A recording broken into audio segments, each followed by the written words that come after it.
Hello दोस्तों, नमस्कार। कैसे हैं आप लोग। तो आज हम जानेंगे उत्तर प्रदेश पुलिस की जो वैकेंसी या न्यू वैकेंसी की घोषणा हो चुकी है वो जल्द से जल्द देखने को मिलेगी। एक मंथ के अंदर ही वो वैकेंसी आने वाली है। तो आप लोगों को बता दें कि आज उसके बारे में हम लोग देखेंगे क्या क्वालिफिकेशन है, कैसे करना है, किस तरह हमें सिलेक्शन मिलेगा। तो चलिए ये देखते हैं कि कितनी वैकेंसी है, क्या मामला है, उसके बारे में विस्तृत जानकारी लेते हैं। तो देखिए दोस्तों, टोटल पोस्ट जो आई है हमारी उत्तर प्रदेश पुलिस की अभी तक तो जो अधिसूचना में वहाँ बताया गया है कि 52,699 पद जो हैं ये आने वाले हैं। ठीक, जिसमें कांस्टेबल सीपी मतलब जो थाने की पुलिस है उसके बारे में 41,811 पदों के बारे में ब्यौरा दिया गया है। और उसमें पीएससी के जो पद हैं 8,540 पद पीएससी के हैं। और फायरमैन के जो पद हैं वो 1,007 पद फायरमैन के हैं।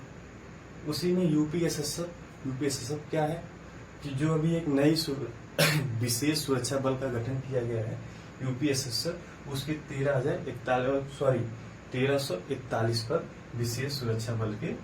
1341 पद विशेष सुरक्षा बल के हैं। अब देख लेते हैं क्वालिफिकेशन क्या रहेगी।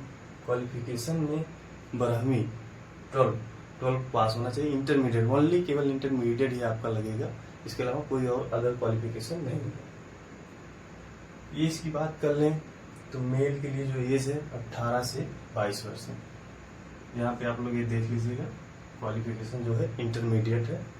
एज की बात कर लें तो एज जो है 18 से 22 वर्ष, 18 से 22 वर्ष पुरुष के लिए है, मेल के लिए है।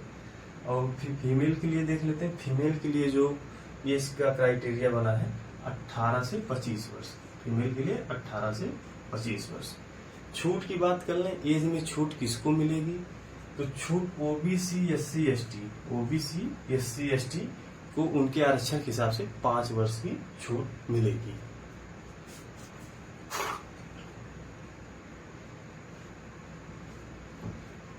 चलिए दोस्तों, अब इसका सिलेक्शन प्रोसेस क्या है, किस हिसाब से सिलेक्शन होता है इसका।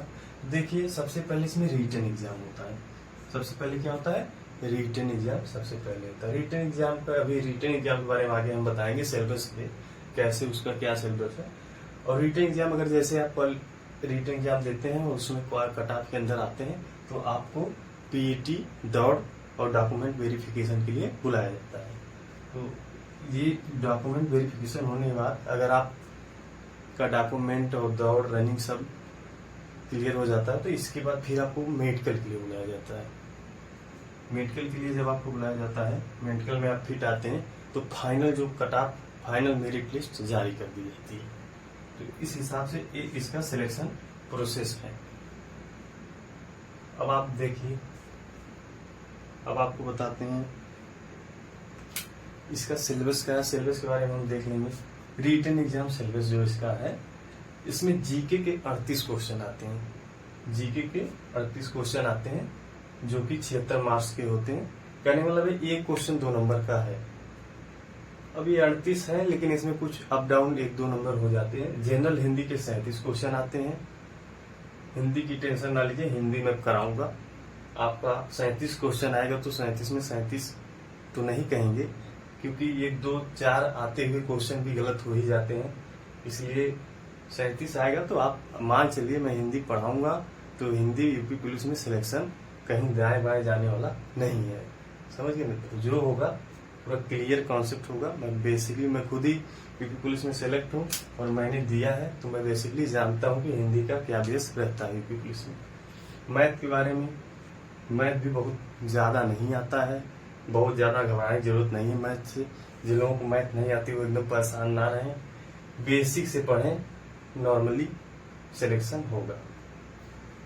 रीजनिंग में तो रीजनिंग भी बहुत ज्यादा टेंशन लेने की जरूरत नहीं है, रीजनिंग भी हो जाएगी, सब कुछ होगा। लेकिन अभी से पढ़ाई शुरू कर दें आप लोग, क्योंकि वैकेंसी जल्द से जल्द आने वाली है। तो जीके के 38 क्वेश्चन है, जनरल हिंदी के 37 क्वेश्चन है, मैथ के 38 क्वेश्चन है और रीजनिंग के 37 क्वेश्चन है।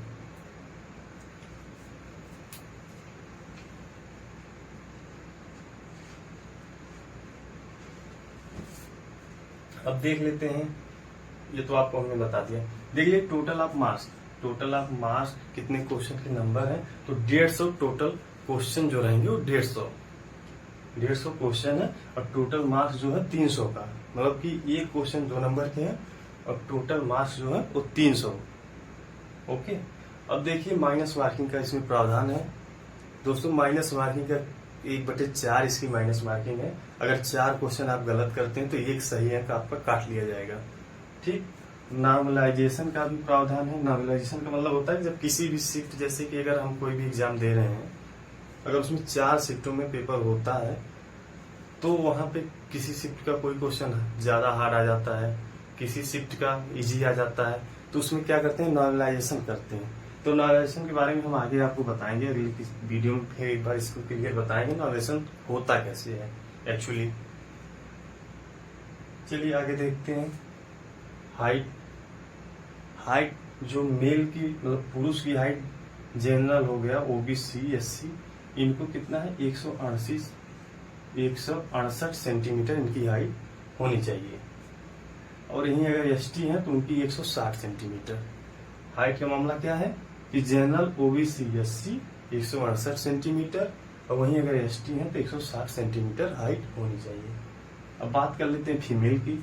फीमेल अगर है जनरल, ओबीसी, एससी तो इनकी हाइट जो है 152 सेंटीमीटर होनी चाहिए। और यही बात कर लें एससी, एसटी की जो फीमेल है उनकी हाइट 147 सेंटीमीटर। ध्यान दीजिएगा कि फीमेल जो है जनरल, ओबीसी, एससी इनकी 152 सेंटीमीटर है, वहीं अगर एसटी की महिला है तो 147 सेंटीमीटर हाइट का प्रावधान है। रनिंग की बात कर लेते हैं। बहुत सारे लड़के लड़कियां भी परेशान रहते हैं पुलिस की रनिंग को लेके। बिल्कुल भी तनाव एकदम ना लीजिए, सिलेक्शन होगा तो पक्का होगा, बस केवल धैर्य बनाए रखिए और मेहनत कंटिन्यू रखिए। 7 घंटा, 8 घंटा, 10 घंटा पढ़ने की जरूरत नहीं है, 4 घंटा, 3 घंटा पढ़िए, आराम से सिलेक्शन हो जाएगा। रनिंग जो है, रनिंग आपका 4800 मीटर बोलते हैं। 4800 मीटर का मतलब समझ रहे हैं, 4 किलोमीटर और 800 मीटर, तो 4800 मीटर जो है मतलब ये 25 मिनट में आपको पूरा करना। आराम से हो जाएगी दौड़ का टेंशन अभी से मत लीजिए। अभी पहला क्या होना चाहिए, पहला हमारा एग्जाम हो जाने के बाद आपको समय मिलेगा, आप उसमें आराम से दौड़ सकते हैं। ओके, ये हो गई रनिंग पुरुष की।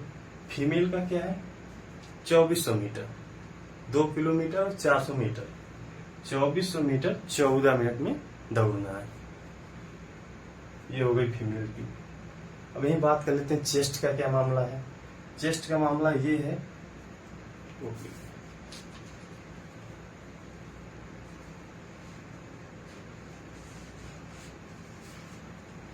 हाँ, चेस्ट का मामला ये है कि जो पुरुष का चेस्ट होना चाहिए ओबीसी, एससी, एसटी, ठीक, सबका जनरल ओबीसी। हाँ, ये मतलब कहने का मतलब ये है कि जनरल, ओबीसी, मतलब एसटी को छोड़ दीजिए तो अदर जितने भी हैं उनका 79 सेंटीमीटर से लेकर 84 सेंटीमीटर का चेस्ट होना चाहिए। अब फुलाव जो है 5 सेंटीमीटर आपको अपने चेस्ट को फुलाना है। ठीक, अब यही बात रही एसटी की। एसटी का 77 सेंटीमीटर से लेके 82 सेंटीमीटर के बीच होना चाहिए। अब बात कर लेते हैं वेट मिनिमम फीमेल के लिए। हाँ, महिलाओं के लिए ये ध्यान देने वाली बात है कि महिलाओं का जो वेट है वो कम से कम 40 केजी होना चाहिए, इससे कम नहीं होना चाहिए। इससे कम रहेगा तो फिर आप एलिजिबल नहीं है, आप अनफिट हो जाएंगे मेडिकल में। अब बात कर लेते हैं एज कब तक है। बहुत सारे ऐसे भी हमारे दोस्त होंगे या जो भी हमारे भाई अभी पढ़ रहे हैं, इंटर में होंगे, इंटर कर चुके होंगे, तो उनको भी लग रहा होगा कि हम एलिजिबल रहेंगे कि नहीं। तो देख लीजिए एज का कैलकुलेशन 1 जुलाई 2023, जो अभी 1 जुलाई आपकी चल रही है 2023, अगर इस डेट में आप 18 साल के पूरे हो जा रहे हैं तो आप ये वैकेंसी आराम से भर सकते हैं, क्योंकि कोई भी वैकेंसी आती है तो 1 जुलाई से ही समथिंग वो मांगते हैं। अब विज्ञप्ति आ जाएगी तो एक बार क्लियर आपको किया जाएगा। रही अभी बात, वैकेंसी आने से पहले आप ये सर्टिफिकेट बनवा लीजिए। जो लोग आरक्षण का लाभ ले रहे हैं या लेना चाहते हैं, जैसे ईडब्ल्यूएस के अंतर्गत आते हैं या ओबीसी के अंतर्गत आते हैं, एससी या एसटी के अंतर्गत आते हैं, तो अपना देखिए जात प्रमाण पत्र और निवास प्रमाण पत्र, 2023 आवेदन से पहले बना लें। आवेदन से पहले का मतलब जो वैकेंसी आ रही है उससे पहले वो अपना बनवा लें। ठीक दोस्तों, तो ये रही एक छोटी सी जानकारी। इसके बाद हम बताएंगे इसमें कैसे क्या हिंदी की क्लासेस जल्द शुरू करूंगा मैं, हिंदी का बेसिक से पूरा। तो एकदम टेंशन लेने की कोई जरूरत नहीं, धैर्य बनाए रखें आप लोग। ओके मित्रों, जय हिंद।